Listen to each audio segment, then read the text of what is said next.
Dajahal, hi guys, it's Shanae and welcome back to my channel. So today I'm reacting to another AvenueX video. I have two more AvenueX related videos that I'm going to be uploading at some point. That is with regards to the poetry and references in Word of Honor. I'm really excited for those as well. But for today I am reacting to the meaning of Wen Kexing and Zhuo Zishu's names, so I'm super excited for that. Quick thing, I filmed this after I'd already reacted to everything, but I do want to give a spoiler warning for the entire drama. I noticed she gave some quite important things away that if you haven't watched the entire drama, it might be an issue. I think she always does a very good job of breaking everything down. So yeah, I do want to say a quick and massive thank you to ALLISON JORDON, Stephanie MAYRHOFER, GEMSTONETHECAT RONALYN SANTOS AAKRE, and all my amazing patrons. I appreciate you guys so much.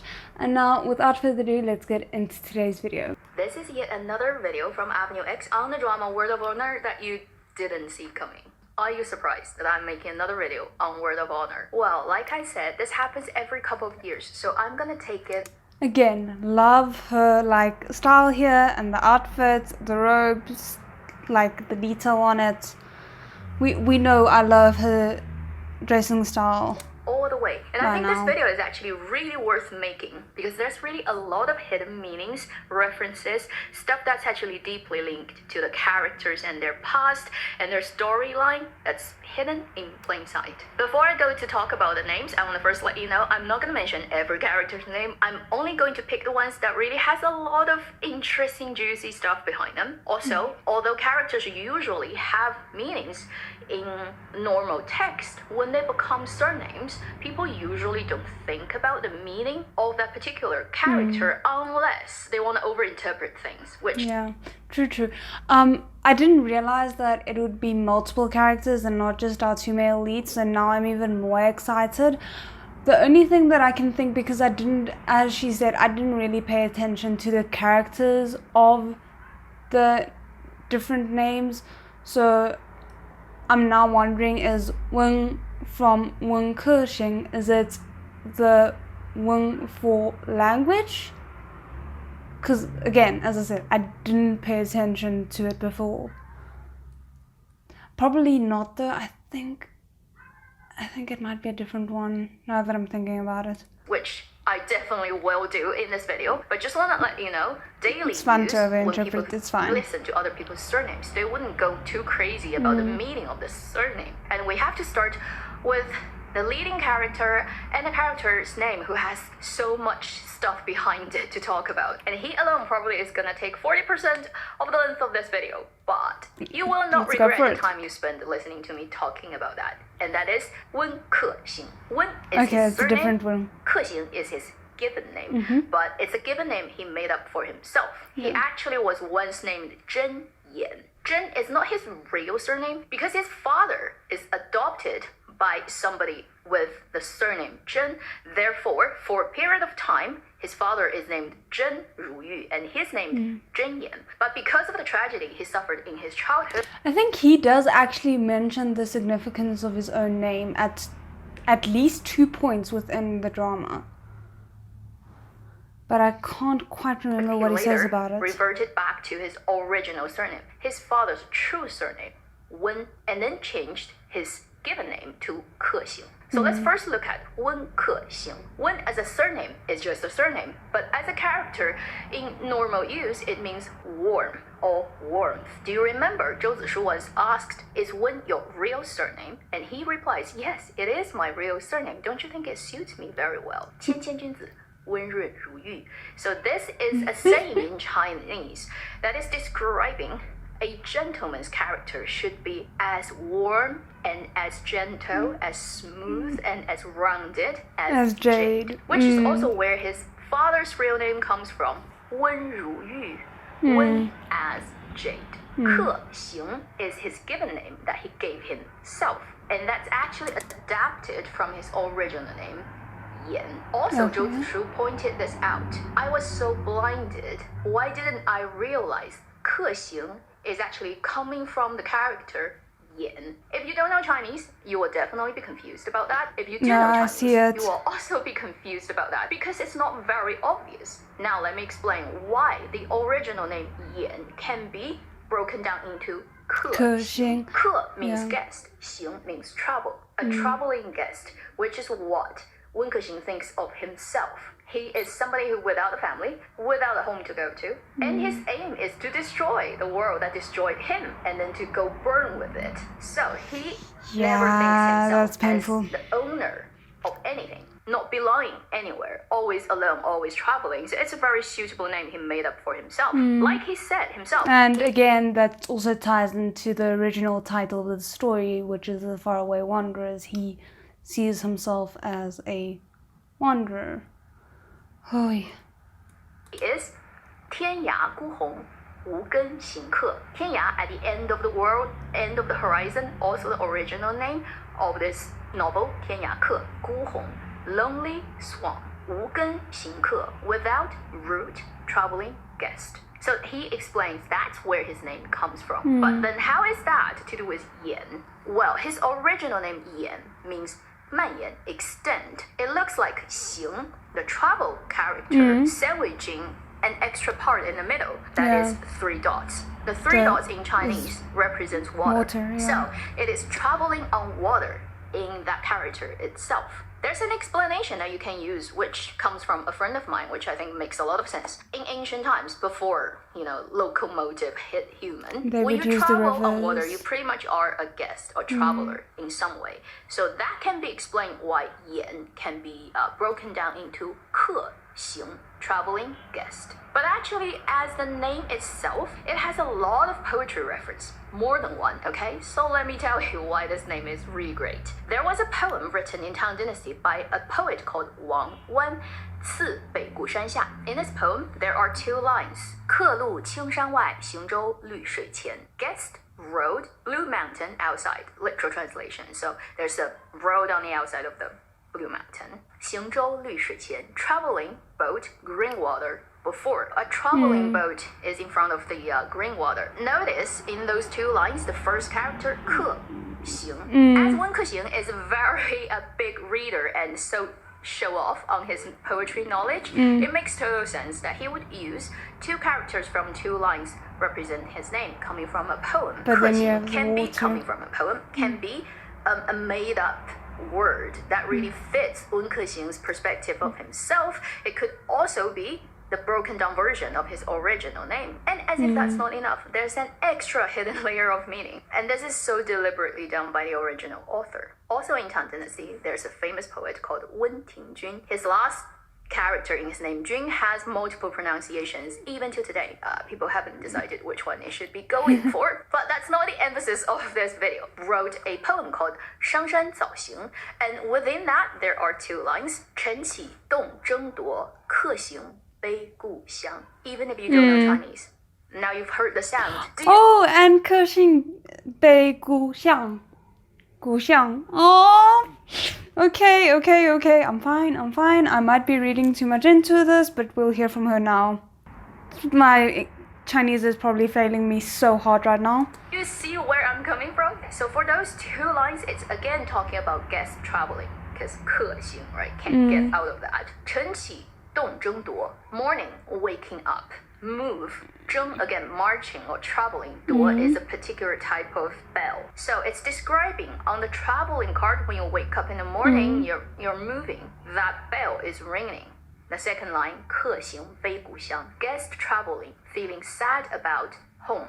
Particularly the type of hometown that you can go back to. 家乡, for example, in Chinese means your hometown, literally like you can travel to tomorrow if you buy a ticket. Whereas 故乡 has that past meaning, the gone by, the thing that cannot come back. So it has a layer of extra sadness for a home that you cannot go back to. 客行悲故乡. So it is describing on the morning you're on the traveling and you have to go ahead, but you are missing your home. Do you realize this line is also a knife for the drama? Because 客行 can be 温客行, 悲 feeling sad for 故乡, which is the exact same pronunciation for the character 故乡, the sister slash daughter that he has. That he feels sad for at the end of the drama because reasons. human for the years that he lived in Ghost Valley and the person who eventually he lost. So talking about his name Wen Kexing, right? There's so much, and as if that's not enough, there's more. Okay, I have to talk about his original name, Zhen Yan. Yes, Okay, already explained. great. Zhen is a very, very interesting surname. It has a lot of historical story and famous people attached to it, and also in Chinese literature. So let me explain. This is added by the adaptation author. In the original novel, this thing doesn't exist. He is always Wen Kexing. He's never Zhen Yan. But I think the scriptwriter is super clever of adding that. Zhen, its meaning is selection. Okay, that's an interesting thought. So they don't have a past in the original. I'm still planning on reading the novel, so it's really interesting to hear the differences, even though obviously I don't want to be spoiled for too much of the novel because I do want to find everything out on my own, but still.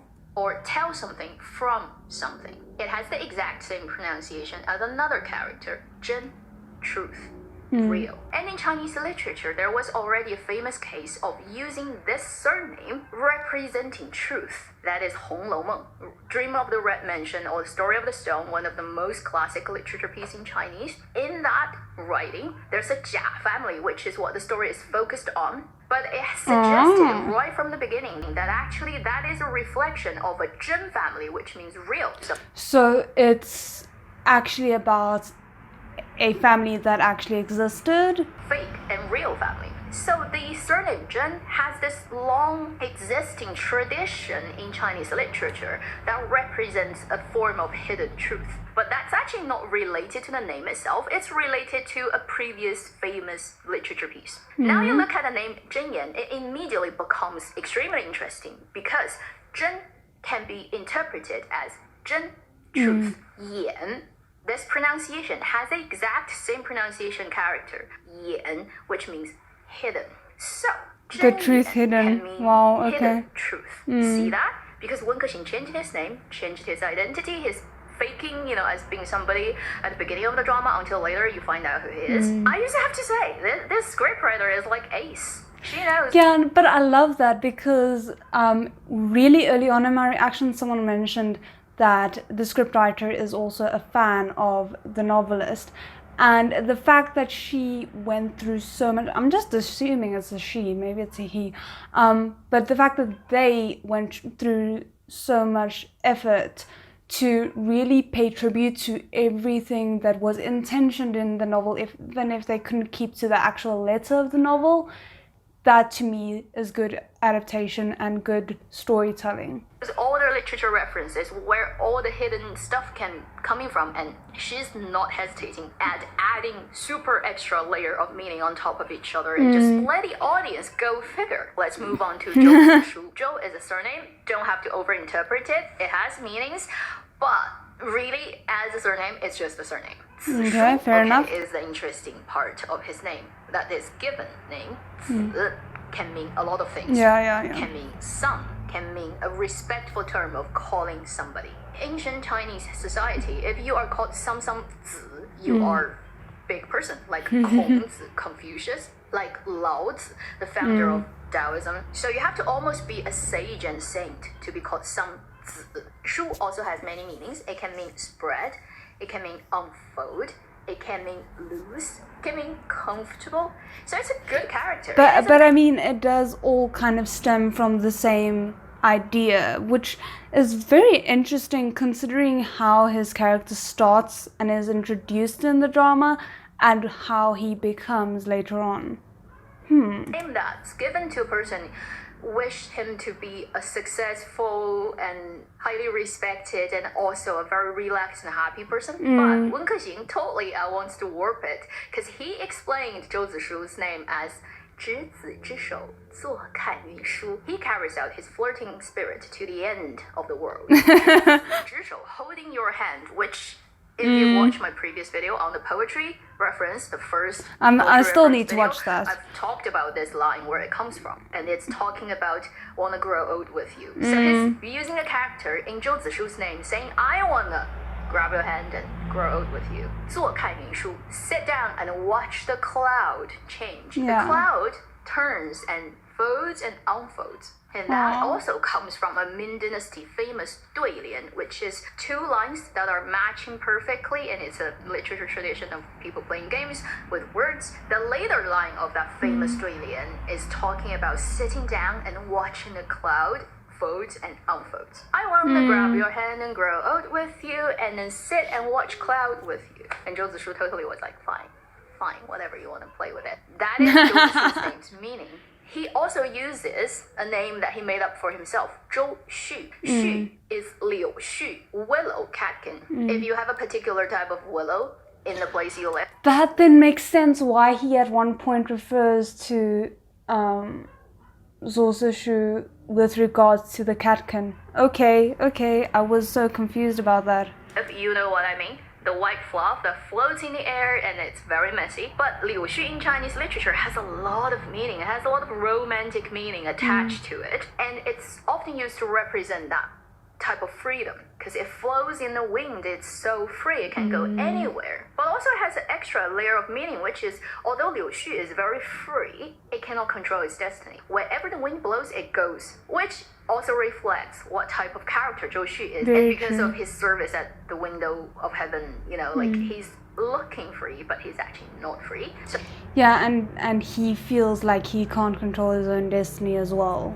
I mean, I think he actually says quite a few times throughout the series that, you know, fate is a cruel master. Oh, you know, how strange destiny is for leading me down this path here, which very much indicates that he doesn't feel like his life is his own choices and the road that he chose for himself, basically. So it's also very clever use of literature references and extra layer of meaning. Moving on to our beautiful daughter character that everybody feels so sad about. I've already mentioned in Wen Kexing's name what that name can mean. Gu is a common surname. Xiang, as you can see, it has 3 dots, so it has something to do with water, and it's actually a particular river in China, and it's also the character that represents Hunan province. But the name itself sounds exactly like 故乡, and particularly the type of hometown that you cannot return to. And you bring in Wen Kexing's relationship with 故乡, and then the fate of these two characters, go cry.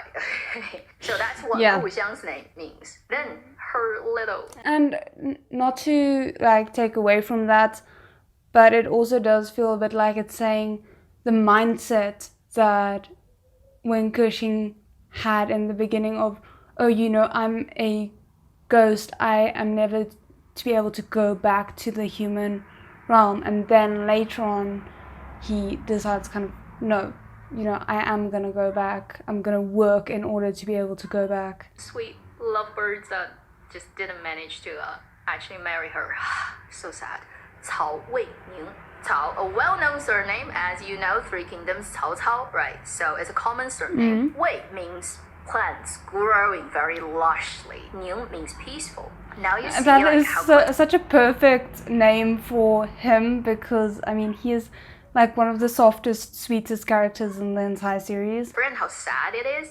His name has so many good meaning, wishing him to grow as lush plants and having a peaceful life, yet die young, not really dying in peace. Then I'm gonna quickly talk about a couple of characters such as Ye Bai Yi, another common surname, Bai Yi, white clothes. So he probably has the most direct literal name of all the characters in this drama. I think I even pointed it out at one point really early on, which is why I got confused about certain things that was named early on. Because he literally dresses in white all the time. His sword is called White Cloth. His name is White Cloth. White clothes to the end. Xi Sangui, played by Chen Zihan. Her name is Luo Fumeng. This is also made up by the scriptwriter, because in the original novel, Xi Sangui is a guy who is just really peripheral and kind of useless. Anyway, but in the drama, she becomes very important. Her name is Luo Fumeng. Luo, another surname that is very common, Fumeng. Do you feel like it sounds like Luo Fusheng from Zhu Yilong's drama? Yeah, because it's almost exactly the same name. It comes from the word I still need to watch that. I think it's The Rebel, if I'm not mistaken. I still want to watch that seriously, because, I mean, I love Zhu Yilong, so I think he's a really good actor. 生若梦， Fu floating 生 life. Oh. 若 as 梦 dream. So this is describing actually our human life. Sometimes when you look back, it feels like entirely it's a dream. It's unreal. It's like the floating, intangible kind of dream. So 浮生 or 浮梦 all come from this 浮生若梦. As for the 五湖蒙 people, 高崇审慎赵敬. Look at their given name. It's very ironic. 崇, for example, means worship. 慎 means cautious. 敬 means respect. All the good characters for males, and yet what they do, Wu Hu Meng, what they do is very questionable, and certainly some of them are really terrible people. Yeah, and it's so funny to me because I think Chief I had some mixed feelings about, but ultimately, even though he did some questionable things, at least his intentions were always in the right place, in my opinion. Then obviously, Zhao Jing, we know how I feel about him. And Shen Shen, I'm surprised by, because genuinely I didn't like him at the start of the series. I made those thoughts very clear, and then he grew on me at the end because I could see that, like, obviously because he made the right choices at the end, but also something that becomes clearer and clearer throughout is even when he's making the wrong choices, he's doing it out of a place of loyalty. And loyalty is something that I can generally quite respect. And then finally, I'm going to talk about two names wrapped up in one, and it's Zhang Chengling and his daughter Nian Xiang. Zhang Chengling. I'm so excited because people told me about it after I'd reacted to it, but I'm so glad she's bringing it up. And also, just to clarify for anyone who still maybe hasn't seen my comments replying to people's comments about it, I never thought Xiao Lian and Chengling married. I don't know why people thought I thought that, but there was never, like, I was just surprised to see her there because I didn't think that she would have joined the Four Seasons Manor sect. And I never really thought about what relation the little girl had to Chengling because everything happened so quickly. But yeah, just wanted to clarify that. Common surname, one of the biggest surname in China. Cheng means become, Ling means mountain, ridge. But Chengling actually comes from a poem that's super famous. Every Chinese person can recite it. 横看成岭侧成峰，远近高低各不同。不识庐山真面目，只缘身在此山中。It's a poem written about a particular mountain, and that you can go and visit.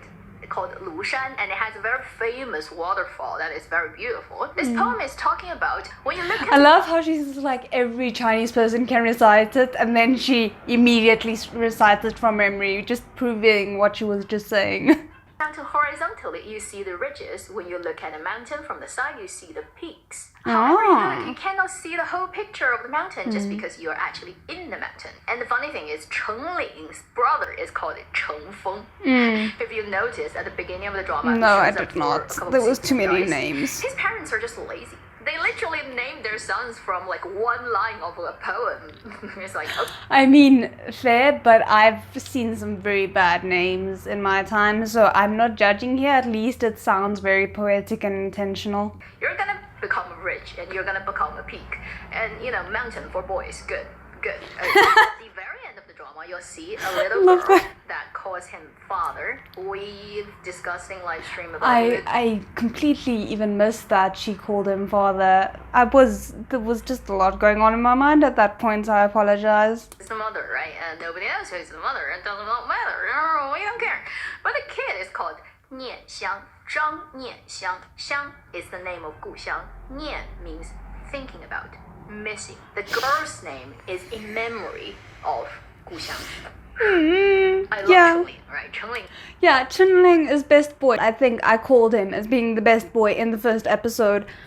I love him so much, and yes, like, I feel very protective of him. That's so beautiful, and especially considering the relationship that he and Gu Xiang had, because I think she was the sister that he needed at the time that they met. But also, some people commented that basically he adopted the girl, and I would say I prefer it. There's something very special to me about the fact that he would adopt her, because I feel like that was also what Wen Kexing and also Shu gave him at a time when he needed it. And I think from the situation that they found themselves in, from the war and the destruction that was brought by the glazed armor, I can very much believe that there would be quite a few children suffering without parents at that point. So I feel like it's in his character to try and help kids who found themselves in that kind of a situation. I don't know, there's something that I like about the thought of the Four Seasons Manor becoming a refuge for people who need it, and I feel like that might have been Zorsushu's intention with the Four Seasons Manor at the start before everything went skew. Is a good boy. The thing is, if Word of Honor has second season, it really would be Zhang Chenling's story. He would be the greatest master of his generation just because of everything. Like, he has all the things Yes. mastered. So, personally, I wouldn't want there to be a second season because I would need Zorsushu and Wen Kexing to be in that season just for my soul's sake. If there was a spin-off story about Chenling, maybe, but I wouldn't want an official second season. video on the meanings of the names of the characters from Word of Honor. Are you surprised? This is the type of video I really love. I'm not to as do, surprised and as I love thought I to would share be, this but it type was of beautiful. information with my audience. Hopefully, you'll find the time you've spent watching this video is worthwhile. Definitely. As I said, she does a really good job breaking everything down. She did not disappoint at all. There was a lot of interesting things, and I just appreciate how much thought was put into everything. Yeah, I just think she did an amazing job. It was so interesting. I'm so glad that there are people making these kinds of videos, because my Chinese literature knowledge is very limited at this point. I'm hoping to improve it somewhere along the line, but for right now, my vocabulary in Chinese is about this small. So yeah, anyway, I hope you guys enjoyed the reaction. Please let me know if there are videos that you guys want me to react to besides the ones that I've already established I'm reacting to. And otherwise, I'll see you guys again next time. 再见.